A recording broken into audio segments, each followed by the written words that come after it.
Assalamualaikum warahmatullahi wabarakatuh. Bismillahirrahmanirrahim. Rabbi shrah li sadri wa yassir li amri wahlul 'uqdatam min lisani yafqahu qawli. Allahumma shalli wa sallim wa barik ala habibika Mustafaka Muhammadin wa ala alihi wa sahbihi asma'in nama ba'du. Semua jajaran direksi dan komisaris Bank Mandiri yang saya hormati, utamanya Ibu Desi Wahyuni selaku pimpinan Semarang, Ibu Sulistriana selaku pimpinan Kudus, Bapak dan di sini juga hadir Bapak Rasidi dari Mabes, Bapak Abdus Syakur dari Telkom, semua yang saya hormati. Ini kalau mempersiapkan ngaji kitab Kasyifatus Saja dikarang oleh Syekh Nawawi. Syekh Nawawi itu ulama top Indonesia yang hidup di Mekah, juga meninggal di Mekah. Dulu di antara kearifan buyut-buyut kami, leluhur kami, itu kalau cerita itu enggak apa-apa kamu mondok di Mekah di sana, tapi bawa pohon yang hidup di Indonesia. Jadi artinya membawa manhaj, metode dakwah yang bisa hidup di Indonesia. Ini penting kata Mbah Mun karena wa ma arsalna min rasulin illa bilisani qaumi. Semua rasul diutus itu pasti sesuai kultur kaumnya. Saya punya sedikit cerita tentang kultur. Kultur itu nilai yang disepakati masyarakat, meskipun persepsi itu salah. Saya cerita sedikit tentang keunikan kultur. Nabi Yunus itu nabi. Di mana-mana nabi itu mengajak ke tauhid, ajaran yang benar. Dan dulu nabi itu enggak punya polisi, enggak punya densus, jadi enggak bisa nabi nyuruh yang enggak setuju tangkap, itu enggak bisa. Tapi punya Tuhan. Jadi kalau yang tidak percaya dakwahnya itu ancamannya azab. Dulu itu enggak ada polisi, enggak ada pengadilan, sehingga kalau ada kesalahan itu ancamannya itu akan turun apa? Azab, siksa itu. Sekarang kan kalau kita jadi pemimpin kan agak enak itu, punya keamanan, punya macam-macam lah. Singkat cerita, sudah dakwah sekian tahun itu umatnya enggak percaya kalau beliau seorang nabi, bahwa ajaran tauhid itu benar. Akhirnya cerita ini terkenal sekali, mungkin beberapa terputus ya, tapi terputus cerita ini saya ceritakan secara lengkap.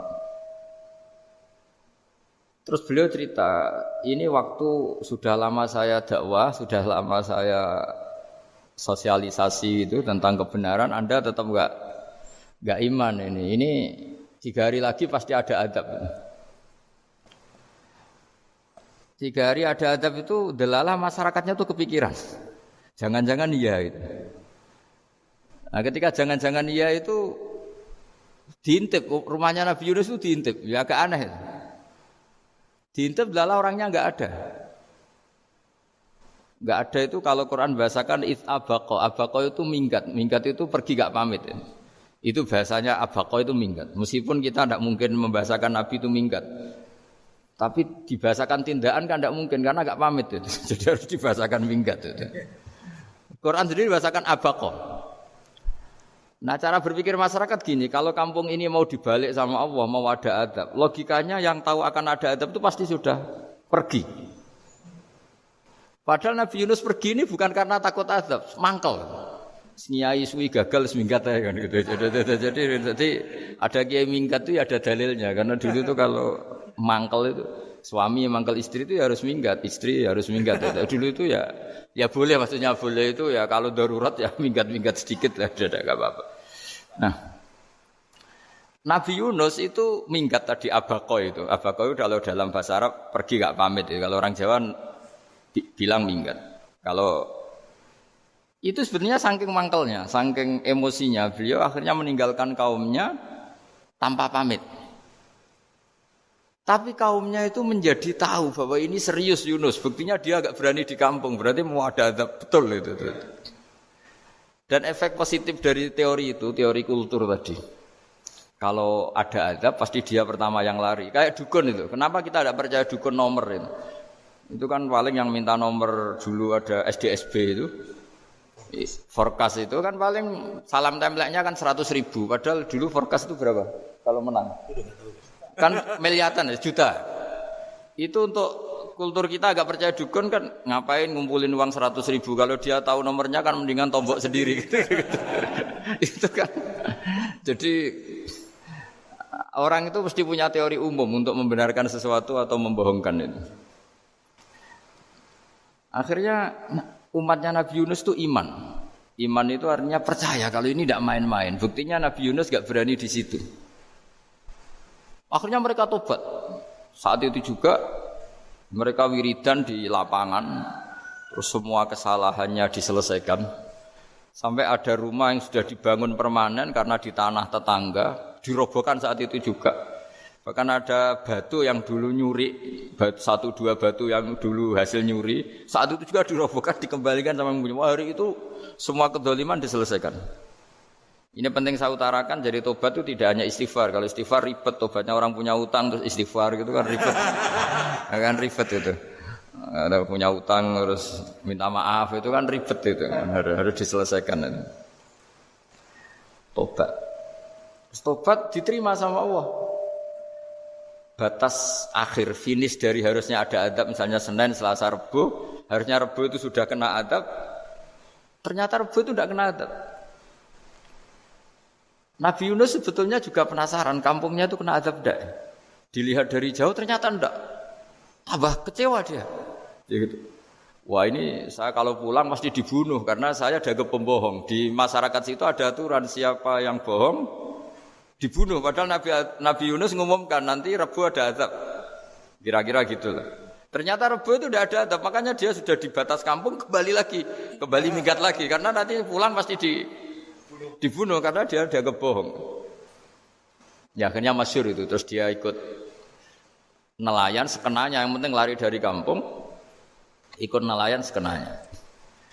Zaman itu ini saya ulang lagi zaman itu. Nanti ini efeknya nanti ke tauhid. Zaman itu para nelayan tuh kayak sepakat. Kalau ada kapal atau perahu kok mau tenggelam, itu pasti ada yang minggat. Artinya minggat itu pergi tidak terhormat itu. Terus fasahama fakana minal mudkhadin. Nah, dulu itu orang sudah punya peradaban. Ini cerita kultur, sudah punya peradaban. Punya peradaban. Ya sekarang gini, kalau nyemplungkan salah satu kan tidak adil diundi. Ternyata yang keluar dia Nabi Yunus. Terus mereka tahu ini orang enggak pantas dikorbankan. Dan Nabi di mana-mana itu ganteng. Memang Allah itu punya sunat unik. Nabi itu harus paling ganteng di kampungnya. Nasabnya juga harus paling baik. Kabar-kabarnya juga istrinya harus paling cantik. Itu memang aturannya. Aturannya gitu. Enggak tahu saya. Dulu saya juga janggal, kenapa Nabi aturannya harus gitu. Tak angen-angen di pemimpin elek yo isin itu. Maksudnya misalnya pemimpin dia pesak keriting itu kan piye gitu rasanya itu. Jadi Nabi itu pasti itu paling ganteng di kampungnya, terus dari nasab ya terbaik. Terus rata-rata istrinya itu ya selain Solikha itu ya paling cantik. Karena ya dibully kan, sawar tidak jadi nabi, nak bujune elek kan ya ribet kalau misalnya ada yang bully gitu kan juga ribet. Singkat cerita terus dia akhirnya ditenggelamkan, dibuang karena beliau seorang nabi, faltaqamahul khut, beliau ditelan ya. Iltiqam itu tidak digigit, ditelan ya. Karena ditelan beliau tidak ngalami dikunyah, ditelan. Iltiqam itu ditelan. Karena beliau seorang nabi di dalam batnil khut itu di perut itu dia wiridan dan barokahnya wiridan itu perut ikan ini menjadi masjid. Dia nyaman di situ nyaman karena terus ngalami karomah lah. Andekan wali itu ngalamin karomah. Nah kesimpulan dari cerita ini itu apa? Masyarakat itu akan selalu dengan kulturnya sendiri. Para nabi juga punya kultur sendiri. Dan Allah yang ngelola itu semua. Saya ulang lagi, Allah yang ngelola itu semua. Makanya terus dua kultur ini, kalau Allah menghendaki itu gampang sekali. Akhirnya yang terjadi apa? Nabi Yunus jadi kasih sanksi Allah karena pergi tidak pamit. Masyarakatnya justru enggak karena tobat. Dan tobatnya masyarakatnya ini karena kekeliruan Nabi Yunus. Keliru dengan makna bukan dosa. Andai kan Nabi Yunus saat itu kok di rumah ingin menyaksikan azab, itu masyarakat mesti gak percaya kan ada azab. Mau ada azab kok dia di rumah gitu. Jadi unik, Allah cara ngelola masyarakat itu unik. Nah, dari keunikan-keunikan cara Allah ini kemudian lahirlah ilmu yang bernama ilmu tauhid, ilmu tawakal, ilmu pasrah nang pangeran itu. Karena kemarin pas Pak Yusuf sama Bu Sulis sowan saya itu tak beri cerita, agama itu milik Allah. Sehingga teori yang dikatakan manusia itu ya teori saja, tetap semua itu di tangan Allah. Ya saya saat itu cerita, misalnya saya ditanya, ini besi, materi besi dengan kaca itu kuat mana? Mesti kita menjawab kuat besi. Tapi saya yang mengendalikan besi dan kaca. Ternyata saya punya merencanakan menghancurkan besi, menetapkan kaca ini tak simpan, akhirnya puluhan tahun. Yang ini saya rencanakan saya hancurkan gitu. Andai kan si yang menjawab tadi tahu rencana saya, mesti kuat bilang kuat kaca. Gitu. Makanya contoh paling gampang tadi, dinosaurus itu hewan paling kuat malah musnah itu. Pitik yang enggak kuat sampai sekarang. Karena Allah bikin dinosaurus itu punya rencana dihancurkan itu. Sementara ayam enggak lah, gue rame-rame dunia gitu. Sehingga ya sudah. Nah, agama itu seperti itu. Agama itu sesuai rencana Tuhan. Sehingga ini cerita Nabi. Sehingga Nabi itu kadang enggak tahu bedanya antara sesuatu yang punya data, punya perangkat-perangkat untuk menuju A misalnya, itu nggak tahu bedanya. Jadi kalau Nabi ditanya misalnya gini, onta itu lahir dari betinanya, dari indukannya bisa? Ya bisa. Lahir dari batu? Jawabnya ya bisa. Kalau dia seorang Nabi pasti jawab bisa. Kalau Nabi loh ya, bukan direktur mandiri, Nabi. Itu mesti jawabnya bisa.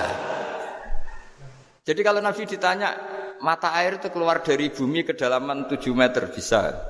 Keluar dari sini, dari meja, jawabannya ya bisa. Karena Nabi itu saking dekatnya Allah, tahu betul bahwa perangkat di dunia ini tidak bisa mendikte Allah. Semua itu kehendak Allah. Logika yang terbangun Nabi itu sebenarnya gampang ya. Kalau kita teliti itu, makanya gampang itu sesuatu yang benar itu pasti bisa dijelaskan secara gampang. Nah ini ngaji tauhid biar tidak terlalu berteori terus. Karena kalau saya cerita uang pinter jenengan. Dan saya tidak ingin pinter tentang uang. Tak beri contoh. Nah ini supaya nanti kalau sampean suatu saat meninggal ketemu Mungkar Nakir itu tahu cara menghadapi. Nanti tak warai tekniknya. Tak warai tekniknya. Bocorannya. Bocorannya tadi. Makanya ada cerita agama ini baik sekali. Orang bocorkan ujian nasional itu kriminal, bisa ditangkap Pak Rosidi. Tapi agama ini pertanyaan Mungkar Nakir dibocorkan semua kiai, itu enggak ditangkap sama Mungkar Nakir. Harusnya kan rugi karena ini pertanyaan, tapi semua kiai kan sudah membocorkan. Nanti pertanyaannya di kuburan itu man rabbuka, Tuhanmu siapa, agamamu apa. Itu kan sudah dibocorkan, tapi itu enggak dianggap kriminal. Sementara kita sekolah SD, sekolah SMP bocorkan soal itu dianggap kriminal. Padahal kalau harusnya boleh. Maksudnya kalau menuruti teori itu harusnya boleh kan. Mau pertanyaan Mungkar Nakir saja dibocorkan kan. Ada dasarnya kan? Ya tapi kan tidak ada itu. Harusnya boleh. Tapi kan terus jadi nggak ujian kalau dibocorkan itu. Aneh agama ini begitu baik. Pertanyaan yang taruhannya surga neraka saja dibocorkan. Kurang apanya baiknya agama ini? Pertanyaan sepenting itu dibocorkan dan kiai-kiai enggak ditangkap sama Mungkar Nakir ya ada itu. Saya ulang lagi ya supaya kita ingat fitrah salimah. Soal Anda modern monggo lah, tapi saya sebagai kiai akan ngajari kalian tentang fitrah salimah. Jadi kalau kamu itu benar-benar beragama, ini misalnya kertas, ini lempengan baja. Kalau kamu beragama kalau ditanya kuat mana? Ya terserah jenengan. Karena bisa saja kertas ini aku punya niat tak simpan di arsip nasional. Baja ini tak niatkan, tak luluhkan, tak hancurkan. Sehingga kalau kita ngomong ya secara materi harus ditambahi, secara materi kuat baja ya Allah. Tapi secara substansi jenengan ya terserah jenengan, monggo. Nah, di sini yang mulai orang lupa itu karena selalu menjawab pasti kuat baja. Kata pasti ini yang akhirnya orang menghilangkan teori beragama. Berdasar logika aja. Berdasar logika. Nah, akhirnya para nabi, para wali itu ditanya. Saya punya kitab karangannya Abdul Hamid, orang alim. Kitab itu dulu saya ngaji lama sekali, sampai sekarang saya pelajarin. Manusia itu dijebak hukum adat, padahal adat itu ya tidak terlibat. Misalnya kalau ada telur jadi ayam, normal gitu. Ya tadi, indukan unta melahirkan unta normal itu. Indukan sapi melahirkan sapi normal. Tapi kalau para nabi itu bilang, ya enggak normal. Enggak normal artinya tetap ada kekuatan Tuhan. Indukan unta tahu apa tentang unta? Dia punya kekuatan apa? Bisa melahirkan unta, bisa menciptakan unta di perutnya, bisa ada jantungnya, ada paru-parunya, ada ususnya. Dia bisa apa? Di situ ada tangan Tuhan itu. Karena para nabi cara berpikir gitu, melihat tembok ya sama. Tembok sama indukan unta itu sama, sama-sama mungkin mengeluarkan unta. Sehingga ketika Nabi Soleh ditanya, bukti apa kekuasaan Tuhanmu? Apa bisa mengeluarkan unta dari batu besar ini? Jawabannya Nabi Soleh, ya bisa, ya bisa. Dan mukjizatnya Nabi Soleh masyhur itu, keluarlah unta dari batu. Karena secara teori ya tadi, coba unta indukan itu apa seorang profesor, apa seorang ilmuwan sehingga bisa menciptakan anaknya itu. Apa dia terlibat dalam menciptakan jantungnya, paru-parunya, ususnya? Kan enggak juga. Telur bisa apa coba? Gobloknya bukan main telur itu kan. Tapi bisa mengeluarkan ayam, dia bisa apa? Nah, para nabi, para wali itu tahu semuanya itu kekuasaannya Allah. Nah, kalau karena kekuasaan Allah bedanya apa dengan tembok? Makanya Nabi Muhammad ketika di padang pasir semua sahabat bingung enggak ada air, ya Nabi santai aja. Ini gimana Nabi enggak ada air, nanti orang mati kehausan. Nabi ya santai aja. Kamu ingin air katanya. Iya. Terus Nabi nunjuk apa itu ya sudah terus ada air. Ada yang keluar dari jemarinya, ada karena Nabi itu enggak tahu bedanya antara ini mungkin dan tidak mungkin tuh enggak tahunya itu ya semuanya itu Allah.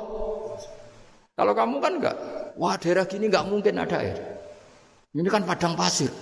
Air itu biasanya di daerah hutan gini malah berteori macam-macam. Seakan-akan enggak ada Tuhan. Jadi kalau orang enggak bakat wali pasti berpikirnya gitu. Makanya enggak wali-wali itu memang enggak bakat karena itu kan artinya menafikan kekuasaannya Allah kan. Seakan-akan Allah enggak mampu bikin air di situ. Tapi kalau Nabi santai aja. Makanya Nabi Ibrahim ketika mau dibakar ya santai aja. Menurut beliau api bisa apa? Jadi itu meskipun hukum adat itu ya selalu berjalan. Normalnya api yang membakar di padang pasir, normalnya ya nggak ada air. Normalnya batu ya nggak mengeluarkan onta. Tapi kamu jangan terjebak oleh keseharian yang Anda lihat. Tetap di balik itu ada kekuasaannya Allah Subhanahu wa Ta'ala. Nah, ini yang namanya iman. Dengan iman seperti itu nanti ketika kita mati itu ya santai saja. Ketika kita hidup ya tidak tahu oksigen itu apa masuk ke tubuh kita sistemnya kayak apa. Jantung kita ada ikut bikin paru-paru kita. Artinya zaman kita hidup pun sebenarnya kita tidak bisa ngelola kehidupan itu tidak bisa.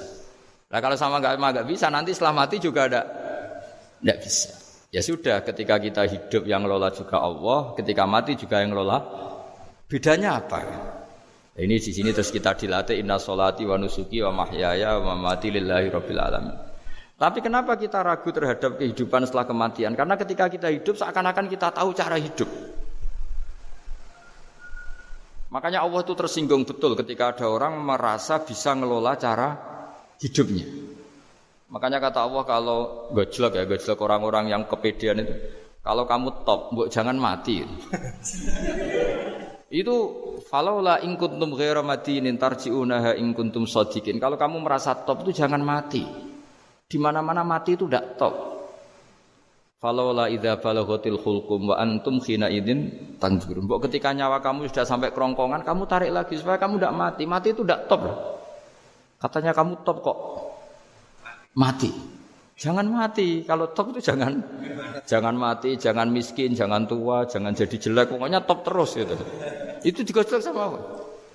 Tapi orang itu lupa bahwa ketika sehat begini kita seakan-akan ngelola kehidupan. Nah gara-gara merasa ngelola seakan-akan kalau mati lalu saya gimana ya kalau mati? Di kuburan ngapain? Terus kantornya gimana, kerjanya di mana? Ya udah usah begitu. Nah ini di sini pentingnya tauhid. Orang dilatih berpikir al-khalqul awal. Afa'ayina bil khalqil awal. Kalau dalam bahasa Yasin disebut kul yuhihal ladzi ansha'aha awwala marrah. Jadi agama itu orang dilatih membayangkan pertama hubungan kita dengan Allah. Misalnya manusia pertama itu siapa? Adam. Adam bisa berpikir, bisa berlogika, bisa jalan-jalan, bisa macam-macam. Tapi andaikan Anda jadi Nabi Adam, mesti melihat kekuasaannya Allah itu begitu nyata. Karena saya materinya dari tanah, ternyata saya bisa berpikir. Betapa kudrohnya Allah, kekuasaan Allah tanah yang benda mati bisa berpikir. Sekarang jadi saya. Sehingga ketemu, kira-kira Nabi Adam kalau ketemu tanah itu ya, kalau mau maksiat, wah ini tanah ini pasti komplain. Nah di sini pentingnya beragama. Sehingga ketika Rasulullah ngendikan, jika kamu memperbanyak sholat, maka tanah-tanah ini bersaksi terhadap sholat kamu. Jika kamu maksiat, juga tanah-tanah ini menjadi saksi pemberat. Itu kamu tidak jagal sama sekali, karena manusia pertama yang bernama Adam yang bisa berpikir itu materinya dari tanah. Jika kita tidak janggal ketika tanah disetatuskan bisa bersaksi. Tapi setelah kamu berpikir tanah itu bisa dicangkul, bisa dijadikan berhala, dijadikan kendi, dijadikan macam. Seakan-akan tanah itu ya benda yang tidak penting. Tapi Nabi itu beda dengan kalian. Nabi tahu betul tanah ini makhluk Allah yang bisa berpikir. Sehingga Nabi yang ngendikan kalau kamu sholat sunat atau beribadah sebaiknya jangan di tempat yang sama, biar yang menyaksikan kamu sholat itu banyak. Kita mungkin kan masa bumi bisa bersaksi. Tapi andaikan Anda Nabi Adam itu tidak akan janggal seperti itu, karena dia tahu materinya dari tanah dan ternyata jadi mata bisa melihat, jadi telinga bisa mendengar. Makanya Allah selalu mengingatkan, ingatlah al-khalqil awal, afai nabil khalqil awal. Karena khalqil awal ini yang menjadikan fitrah beragama yang baik.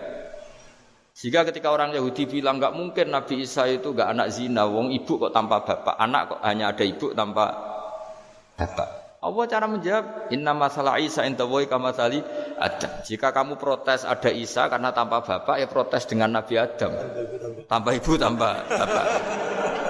Nah ini diingatkan al-khalqil awal. Makanya Yasin bilang kul yuhyihal ladzi ansha'aha awwala marrah. Awwala marrah itu kamu harus berpikir ketika hubungan kamu sendiri dengan Allah zaman sebelum ada semua. Jadi misalnya alam raya ini, bumi sebesar ini masa suatu saat terus hilang, hancur, enggak berbekas. Ingat saja, bumi ini mulai dulu ya enggak ada. Diadakan oleh kekuatan besar yang super ada, yaitu Allah Subhanahu wa taala. Nah di sini kenapa faham-faham ateis itu hilang di dunia. Meskipun ada itu karena saking mungkin kurang peradaban. Makanya guru-guru kita mulai zaman Nabi Adam sampai sekarang itu cara berpikir sederhana. Bumi ini kadung ada. Di mana-mana sesuatu yang ada pasti disebabkan yang lebih ada. Kan enggak mungkin bumi yang ada kemudian penciptanya itu tidak ada. Itu kan ngajak goblok bareng gitu kira-kira gitu. Mosok sesuatu yang ada disebabkan oleh sesuatu yang tiada. Maka guru-guru itu ngajari, pertama sifat Allah itu wujud. Karena ini wujud super atau kausa prima, terus kiai bilang wajibil wujud. Wajibil wujud terjemahan bawahnya ya wujud super. Karena wujudnya Allah itu yang mempengaruhi ya semua alam raya ini, dia harus di depan. Masa yang menciptakan di belakang. Makanya terus disifati qadim. Qadim itu harus lebih dulu atau awal. Makanya ketika Fir'aun ngaku Tuhan itu cara membatalkan Nabi Musa itu sederhana. Kalau kamu Tuhan berarti baba kamu enggak ada Tuhan karena Tuhannya terlambat datang. Nah, itu langsung oh iya ya kalau ya kan berarti babanya dia tanpa Tuhan kan Tuhannya baru kemarin. Aktenya baru diurus itu aktenya baru diurus itu Tuhannya. Makanya Fir'aun itu akhirnya Nabi Musa punya pengaruh besar di kalangan punggawa Fir'aun. Karena ketika debat terbuka itu punggawanya dengar. Akhirnya mereka iman sama Nabi Musa. Ini disebut wa qala rajulun mu'minun min ali fir'auna yaktumu imana. Banyak yang diam-diam ini iman karena logika Fir'aun jadi Tuhan itu enggak masuk akal. Yang benar adalah Tuhannya Nabi Musa. Nah orang-orang ini itu ya dibilang enggak loyal ya pokoknya dia iman. Dan dia juga yang ikut rapat. Besok Musa tangkap. Karena mereka sudah iman sama Musa terus sebelum eksekusi itu datang, ini datang ke Musa. Tadi malam saya ikut rapat, keputusannya Anda ditangkap mau dibunuh. Jangan lari saja dulu kan. Jadi kan enggak bisa disebut pengkhianatan kan ini orang baik. Jadi malamnya ikut rapat, besok Musa tangkap bunuh. Iya Nabi Musa paginya sebelum itu Musa saya nanti malam ikut rapat dan keputusannya Anda ditangkap dibunuh kamu lari saja sekarang. Nah kenapa iman? Karena logika yang dibangun Nabi Musa. Makanya ciri utama kebenaran itu bal naqdhifu bil haqqi 'alal batil fayadmaghuhu fa idza huwa zahid. Kebenaran sejati itu boleh diuji di mana saja. Dan Anda tidak usah khawatir kebenaran sejati itu kalah. Pasti menang. Kalau kebenaran itu kebenaran sejati pasti menang. Ya, di sini terus ada ulama-ulama kayak banyak lah termasuk di Indonesia kayak Pak Quraisy kayak yang nyaman saja anak-anaknya di luar negeri karena merasa kebenaran sejati itu tidak akan kalah. Sehingga ketika ada negara yang begitu maju, saya pernah ditanya sama orang yang kuliah di Inggris, di Swiss, Gus, saya ini kan orang Indonesia tapi pengagum negara Swiss, Swedia, negara di sana itu makmur, terus tertib. Bagaimana saya tetap mencintai Islam yang secara lahir itu kadang-kadang beberapa negara Islam itu kacau. Ada seorang mahasiswa tanya gitu. Dia tanya cara ingat Allah, ya membela Islam kira-kira gitu. Terus saya tak kasih tahu dia. Ketika Anda muji negara-negara itu makmur, sejahtera, itu sebetulnya tetap utang jasa terbesar itu sama Tuhan. Pejabat bisa apa ketika Allah misalnya enggak bikin air? Negara bisa apa misalnya ketika Allah itu enggak bikin oksigen? Tetap semua ketertiban itu karena kehendak Allah. Berarti utang jasa kamu di negara manapun tetap sama Allah, bukan pada yang lain. Bahwa ada hukum sosial manusia, oke lah, kedua, ketiga, dia harus terima kasih. Hanya dia sadar. Nah masalahnya kita ketika di negara yang makmur gitu pikiran kita presidennya hebat, menterinya hebat, tata sosialnya hebat. Oke gak apa-apa, muji manusia itu gak apa-apa. Tapi tetap itu semua di bawah muji Allah Subhanahu wa ta'ala. Ada air begini ciptaan Allah, ada oksigen sehat ciptaannya Allah. Sehingga muji pertama itu kepada apa artinya kehebatan manusia ketika ada gempa besar, ada likuifaksi, ada macam-macam. Nah maksud saya ngaji di sini ingat Allah itu dengan cara seperti itu. Sehingga ketika kita hidup di negara manapun ya utang jasa pertama pikiran kita sama Allah Subhanahu wa ta'ala. Tapi kalau enggak kamu terjebak hukum adat tadi. Di mana-mana ayam itu yang mengeluarkan telur, telur mengeluarkan ayam, enggak bisa batu ini mengeluarkan ayam. Keliru kamu. Ketika ayam mengeluarkan telur, memangnya ayam itu bisa? Apa dia berpikir sekolah dulu gimana ya cara punya telur? Kan tidak juga. Tidak berkehendak juga. Apa ketika mata kamu bisa melihat terus kamu merencanakan gimana ya mata supaya bisa melihat? Ya tahu-tahu sudah melihat. Nah, di sini disebut afa'ayina bil khalqil awwal ansa'aha awwalan marrah wa huwa alladhi yabda'ul khalqa tsumma yu'iduhu wa huwa ahwanu alaih. Allah selalu mengingatkan, nah iman yang baik itu iman yang seperti saya utarakan tadi. Kamu ingat kekuasaan Allah ketika belum ada apa-apa. Belum ada apa-apa ya Allah bikin manusia itu dari tanah, bikin ayam ya dari tanah, bikin sapi ya dari tanah.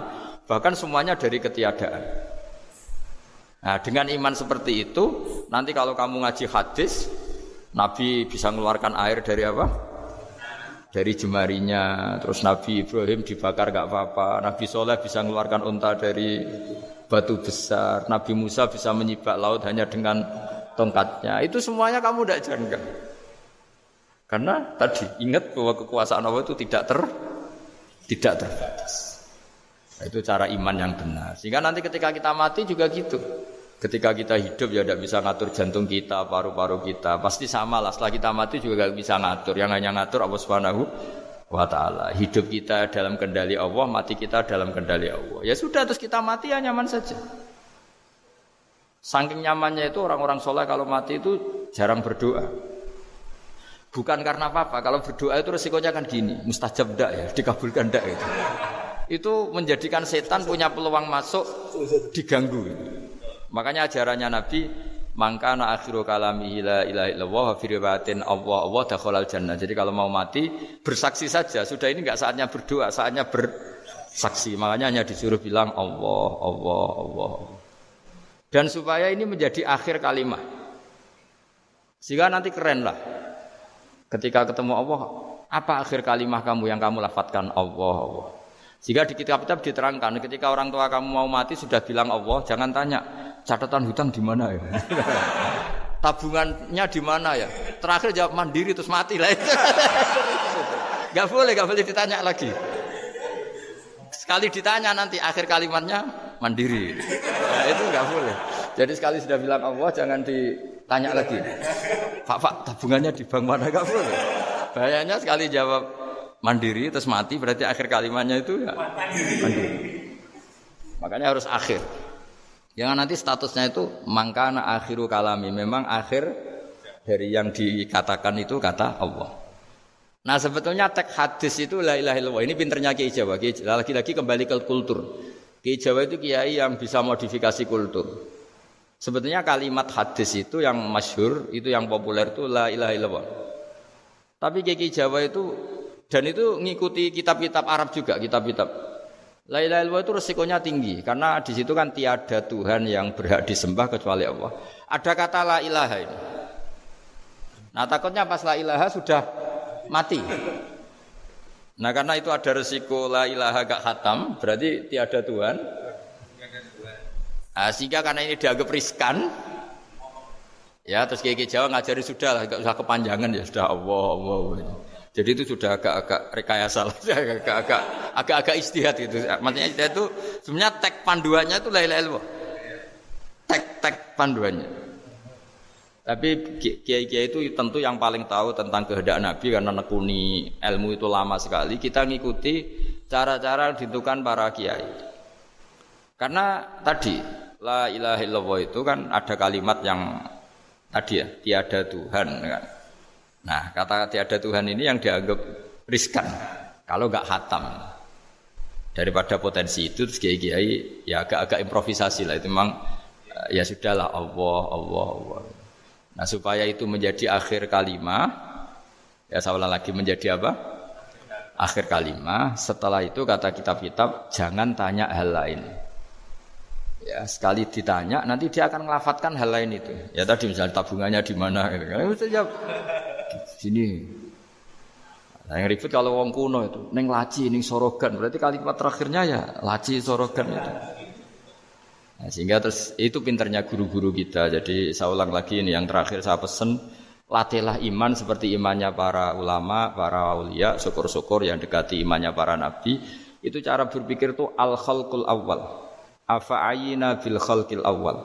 Qul yuhyihal ladzi ansaha. Nah, yang terakhir saya pernah ditanya, ya agak gojekan, agak guyon, tapi saya ditanya. Saya itu enggak bisa melihat, Gus. Aneh orang Afrika itu. Kan misalnya ada Miss Afrika itu. Di sana itu orang paling cantik. Malah kadang itu ada kriminal gitu, karena orang Afrika merkosa Miss Afrika. Itu kata orang Indonesia, Gus, dikekno aku ora doyan gitu.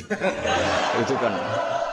Itu lah ini kan secara syariat mungkin lelaki itu punya rasa dengan perempuan itu ya kalau berpakaian serono atau gimana secara teori.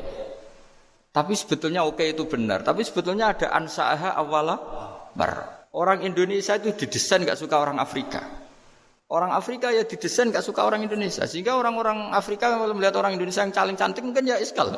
Wong cempeh kayak gampang gitu kok cantik gitu. Mungkin perasaannya cowok-cowok Afrika gitu. Itu cantiknya di mana? Orang Indonesia kebalik kan? Kalau cowok-cowok Indonesia ngelihat Miss Afrika itu cantiknya itu nangdi gitu.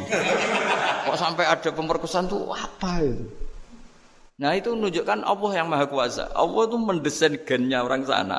Beda dengan kita. Ya itu bukti bahwa Allah itu nggak bisa. Ya sudah semuanya itu Allah yang mendesain. Itu bukti bahwa manusia itu bisa apa di depan kau. Orang kayak Afrika kok disuruh bilang cantik, kita kan protes. Cantiknya di mana? Mungkin orang sana juga protes ke kita. Orang Jawa cempeh itu kok cantiknya dia. Itu orang-orang Indonesia kalau melihat bule cantik itu kan ketemu kan janggal. Orang-orang Jogja, bule wayune nang ndi gitu.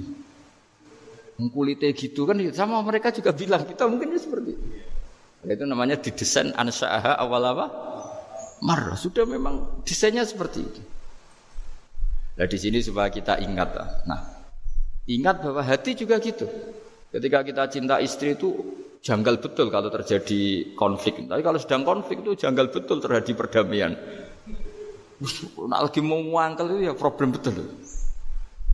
Nah ini di sini pentingnya iman. Orang terus disuruh berdoa ya muqallibal qulub tsabbit qalbi ala dini karena kita tidak tahu cara berpikir. Ada perempuan cantik sering merengut, pecintanya ya banyak. Dianggap pemikir serius. Tapi kalau baru gedeng namanya ya merengut bukan pemikir. Orang senyum itu kita seneng gitu. Tapi kalau baru gak seneng, murahan guyu. Itu jadi manusia itu unik. Hanya sama, tapi cara nganalisis beda. Tinggal sedang seneng apa enggak. Lucu kan? Ada orang anteng di rumah, itu kalau lagi seneng ya, oh itu anteng enggak banyak ngeluyur. Tapi baru gak seneng, seneng ngomah ya nganggur. Nah, itu kita tidak pernah tahu. Kita simpulkan apa itu tidak pernah tahu. Makanya pernah ada orang wisata datang ke sini tak nasihatin. Orang wisata itu kan senang di kampung-kampung yang terbelakang gitu, melihat orang manusia pohon, melihat apa. Terus saya bilang, itu kan kasihan kan, masa manusia jadi objek. Bahkan bayangannya ya kalau mereka jadi modern jadi gak menarik kan. Padahal kita yang orang pendidikan kan inginnya mereka terentas lah dari kultur itu. Ya itu kan gak sambung kan. Yang satu bilang unik, masyarakatnya masih unik, masih naik-naik pohon. Tapi bagi orang pendidikan kan tersiksa. Ini bangsa kita, warga kita kok masih seperti itu. Makanya orang wisata itu nasihati, kamu ke sana itu niat melihat apa niat mengentas? Kalau niat mengentas, tak jamin ada pahala. Enggak Gus, mau niat mengentas katanya. Niatnya baru sekarang apa mulai dulu-dulu? Baru sekarang. Ya ini cerita dari manusia itu semudah itu, Pak. Nah, setelah kamu ngaji ini, kamu tidak akan janggal terhadap kenapa Nabi itu begitu santai. Ketika tadi makanan misalnya satu wadah itu cukup untuk orang 300. Sampai Jabir yang ngundang Nabi kan hanya kambing kecil. Cukup orang 6. Ternyata Nabi ngajak orang 300 lebih. Tapi Nabi bilang ya sudah semuanya makan cukup. Kata-kata Nabi kan zaman dulu belum ada beras, belum ada Allah itu bisa kok mengenyangkan malaikat tanpa makan gitu. Susahnya apa ngenyangkan manusianya dengan nasi sedikit itu ya Nabi ya santai aja, semuanya kenyang santai. Ya itu iman-iman yang sudah benar-benar awal amarah sudah. Allah tidak harus terdikte oleh nasi. Kalau nasi sedikit harus cukup orang sedikit. Kalau banyak harus orang banyak. Allah tidak perlu kena aturan itu semua. Tidak perlu. Misalnya ini Tuhan kata kok kamu atur itu gimana? Tidak bisa.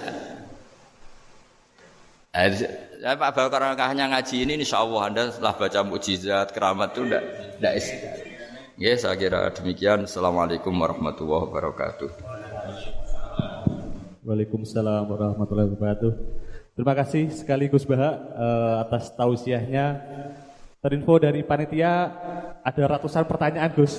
Tapi ya sudah ditulis panitia 2 pertanyaan ya Gus. Wah banyak betul. 2 Gus.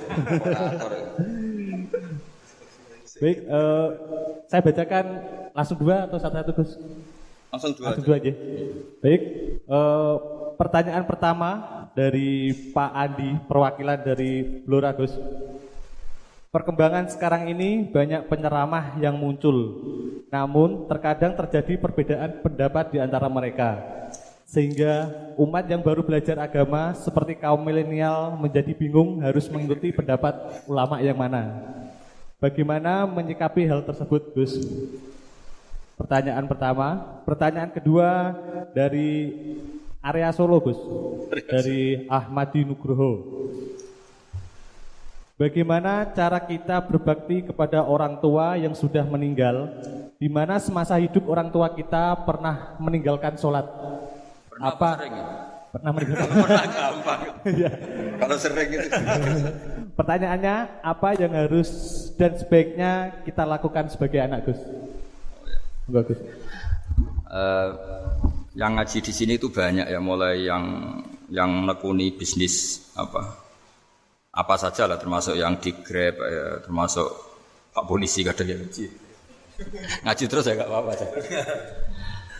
Dan semua saya itu termasuk kiai yang nggak pati suka ada pertanyaan, bukan karena apa-apa ya, makanya tak batasi 2. Karena pertanyaan itu biasanya itu dipikir dari rumah, terus tema yang pokok itu gak pati di rumah, no, sementing kok iso takok. Sehingga itu ya. Nah, ini lama-lama yang janda tanya, caranya pejabat jodoh kan ribet nanti itu. Makanya ya, tapi ya senang saya ada pertanyaan ya senang. Cuma kenapa saya tidak membuka terbuka karena tema kita kan kiai ya, kiai itu kayak dokter, tahu misalnya saya tadi tema itu supaya orang itu tauhidnya kokoh karena zaman akhir itu yang paling mengkhawatirkan itu apa? Tauhid gitu. Tapi kalau tanya ini diberi hak, itu orang kan sudah punya pikiran sendiri mau ditanyakan, padahal itu subjektivitas dia. Jika tanya ya sudah sekadar, tapi ya nggak apa-apa, tetap saya senang, cuma nggak boleh banyak-banyak. 2 itu sudah kebanyakan. Yang kedua tak jawab serius. Ketika kita punya orang tua yang punya hutang, jadi yang dibahas Nabi itu hutang dulu. Itu karena hak adami. Hak adami itu tuntutan. Jadi kalau dalam kitab fikih itu ada istilah haqqullah mabniun alal musamahah wa haqqul adami mabniun alal musyahah. Jadi kalau hak Allah itu Allah lebih rileks. Karena Allah itu tidak butuh disembah, tidak butuh dipuja-puja. Allah sudah terlalu besar. Al-Qayyum sudah besar sendiri. Sehingga Allah itu mudah ngabaikan haknya itu mudah. Tapi kalau hak adami, bawaan manusia itu kalau hartanya dibawa orang itu ingat terus. Sehingga harus diselesaikan. Maka Nabi kalau mau mensolatkan jenazah tanya punya utang enggak. Tapi kalau orang itu misalnya enggak sholat atau apa itu Nabi masih ringan. Yang ditanyakan imannya. Bukan berarti kita nyepelekan sholat enggak. Tapi memang agama ini yang diprioritaskan itu hak adami. Sholat itu super penting, bukan penting lagi super penting. Makanya pertanyaan tadi tak teruskan dulu. Anak cucunya itu prioritas itu mikir utang dulu. Karena ini yang hak adami gitu. Ya. Nah setelah utang itu selesai baru dipikirkan menurut sebagian ulama anak ini boleh mengqodoi sholat yang ditinggalkan orang tuanya. Atau dikafaroi, misalnya per sholat nilainya sekian terus dibayarkan ke fakir miskin. Nah, tapi pertanyaan seperti ini sepertinya mengganggu. Mengganggu itu begini, takutnya jadi masif. Jadi masif itu gini, berhubung ada solusinya. Ini yang tanya orang mana tadi itu? Solo, ini orang Solo ini harus dikasih tahu. Berhubung ada solusinya, jangan-jangan kita yang kaya. Misalnya Pak Yusuf atau Bu Sulis kaya. Kalau nak punya tabungan, nak saya tidak usah sholat ya, nanti gampang. Karena per sholatnya kan nilainya hanya sekian gitu. Umur saya kan paling tinggal berapa, itu cukup berapa? Depositonya cukup. Iya cukup untuk mengganti, itu kan ribet. Makanya solusi itu ya kadang tidak baik. Karena nanti dipakai seenaknya dewe. Makanya dulu itu terkenal ada guyonan, seorang kiai ditanya, ini guyonan nyata. Pak Kiai, katanya Kiai itu orang suci, tapi kadang-kadang kok maksiat juga. Si Kiai ini jawabnya ngawur sekali. Justru yang boleh maksiat tuh Kiai, kamu nggak boleh. Terus, kenapa Pak Kiai? Dia tahu caranya tobat, kamu nggak tahu. Kacau kan? Jadi yang melanggar hukum itu kan yang pakar hukum. Tahu itu. Tahu ilmunya. Cara melanggar tapi nggak bisa dipidanakan. Punya penghapusnya Gus ya? Punya penghapusnya, itu kan ribet kan ya. Artinya gini ya, yang orang Solo tadi, kalau kadung terjadi orang tua kita tidak sholat, saya ulang, kalau kadung terjadi orang tua kita tidak sholat atau pernah meninggalkan sholat, kita sebagai kiai itu punya cara supaya yang untung itu fakir miskin. Misalnya kita fatwa dikasih fidyah atau fida atau apa. Tapi ini bukan cara yang jadi solusi, karena takutnya nanti jadi gerakan masif tadi. Gerakan tidak usah sholat diganti, ya itu kan ceribet jadi.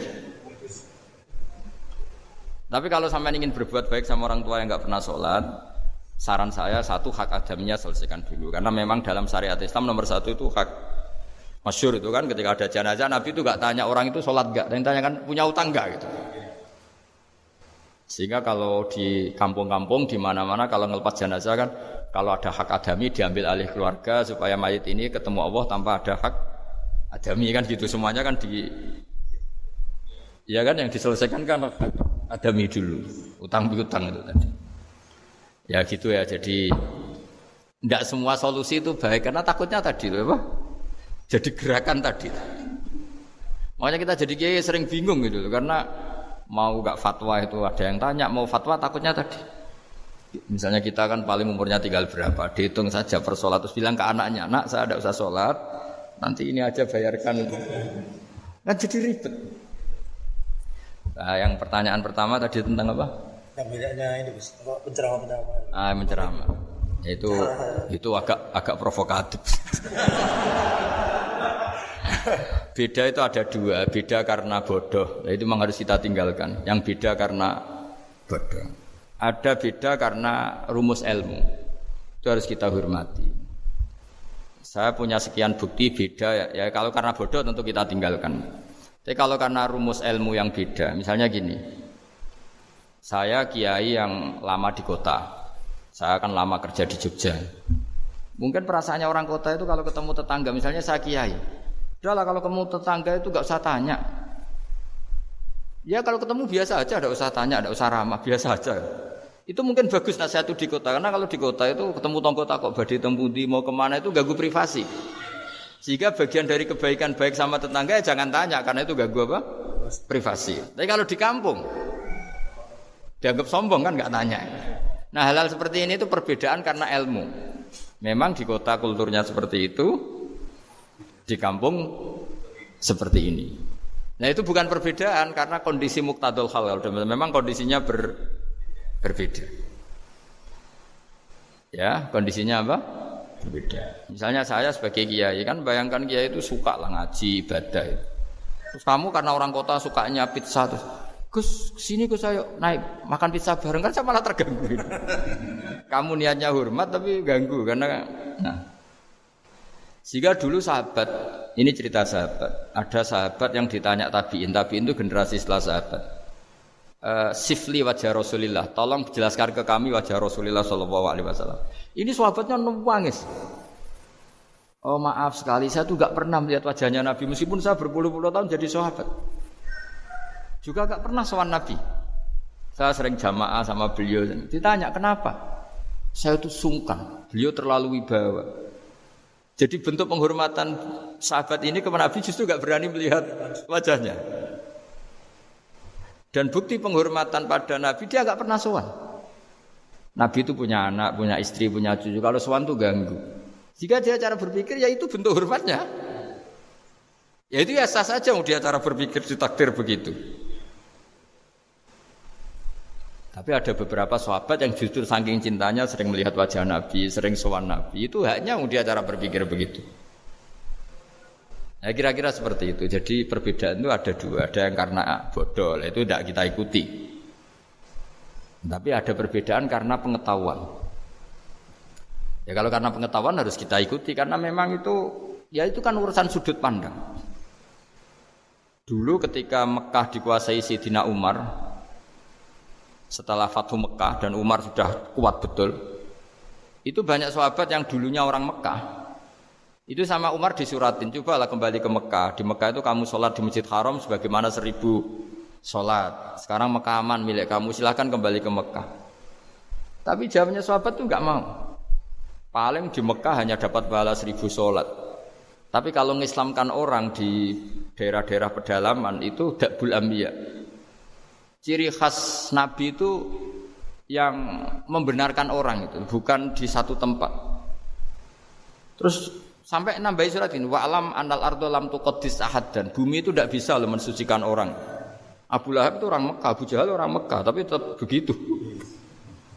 Akhirnya jenis ini berpikir, ya sudah lah, gak di Mekah gak apa-apa. Andai kan Mekah itu bisa mensucikan orang, gak ada Abu Jahal, gak ada Abu Lahab. Akhirnya para sahabat gak kembali ke Mekah, tapi berkelana ke Syria, ke Syam, akhirnya ada Islam di mana-mana. Tapi ada juga yang Mekah itu kota suci, harus diisi orang-orang suci supaya yang brengsek-brengsek gak di sana. Ya sudah, cara berpikir begitu. Nah ini cerita ya, jadi sudah kalau perbedaan karena ilmu, ya sudah memang karena ilmu. Nah itu nggak apa-apa. Nah kalau sampean tanya, lalu bedanya apa Gus? Yang beda karena ilmu karena, ya lihat saja kalau dia orang pinter bacanya banyak berarti bedanya karena ilmu. Tapi kalau nggak pinter kok berbeda ya berarti karena nggak tahu memang. Ya kira-kira.